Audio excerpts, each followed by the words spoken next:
Bonjour à tous et bienvenue pour le débriefing de Boros Feather. Donc, à la suite des matchs que j'avais joués avec Vampire, j'ai dégringolé de la 55e place en mythique à 97%. Donc, j'ai enchaîné les défaites. Et là, je me suis dit, c'est plus possible, ça se passe trop mal avec Vampire. Je pense que les gens sont trop habitués à jouer contre Vampire. Donc, j'ai changé de deck, c'était hier soir. Et je me suis dit, du coup, on va tester Boros Feather. Ça a l'air très bien contre aggro. Les gens vont jouer des decks aggro pour gagner rapidement des matchs, pour essayer de remonter la pente et être dans le top mythique.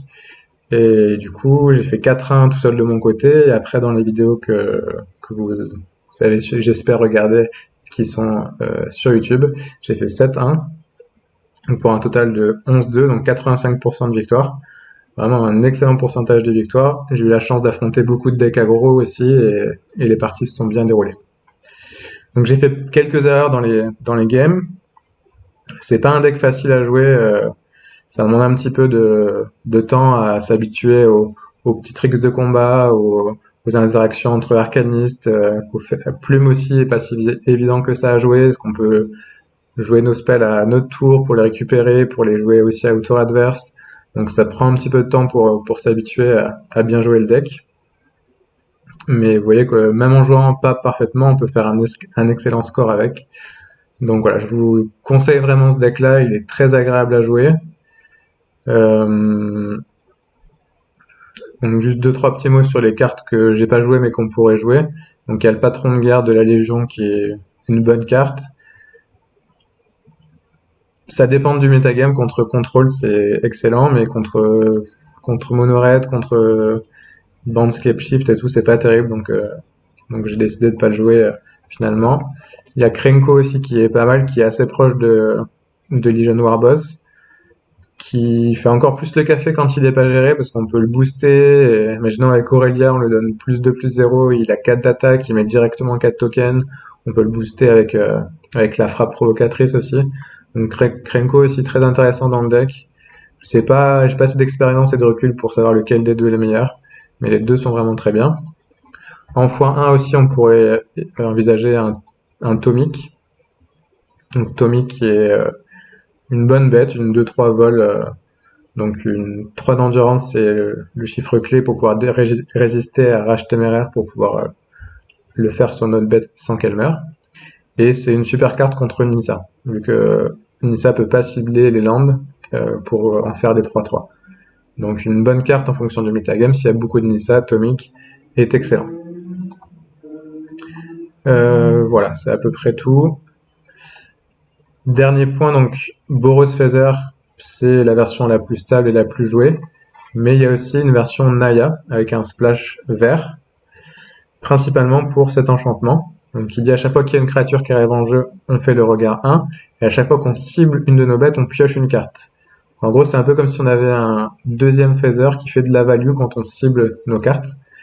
Et, et ça peut vite être très très fort, donc vu qu'on joue plein de spells pas chers qui ciblent nos cartes, comme on joue Arcaniste et Plume pour rejouer nos cartes qui ciblent, on pioche très rapidement plein de cartes du deck. Et du coup, c'est encore plus agréable à jouer. C'est un deck un peu plus lent du coup, vu que l'enchantement fait rien quand il arrive sur table, mais un peu plus mid-range qui tient un peu plus la partie, qui est peut-être un peu meilleur contre les decks contrôle.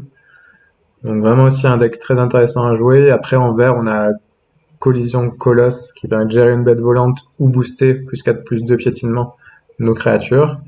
On a Brisé Bravé qui permet soit de infliger des dégâts à une créature ou un Planeswalker égal à notre force, ou mettre un 4/4 en jeu.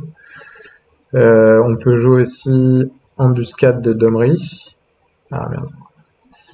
C'est quoi le nom en français? On va mettre en anglais.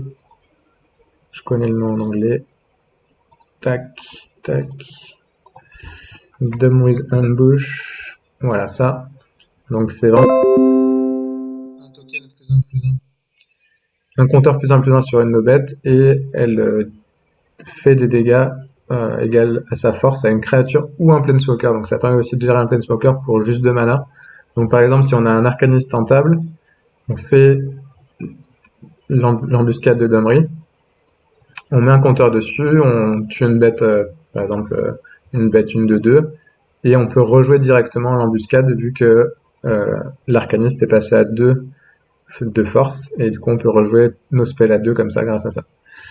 Donc voilà. L'inconvénient de cette version Naya, c'est la mana base, qui va être beaucoup moins bien, bien sûr. D'une part parce que on prend du coup beaucoup de dégâts, on est obligé de jouer les 12 Landes de Ravnica qui mettent 2. Mais le deck est encore plus sympa à jouer. On a aussi accès à la Veil of Summer qui est super bien contre plein de decks. Et voilà, on peut jouer des cartes sympas aussi en vert comme ça. On peut jouer aussi le Gruul Spellbreaker. Voilà. Gruul Spellbreaker. Voilà.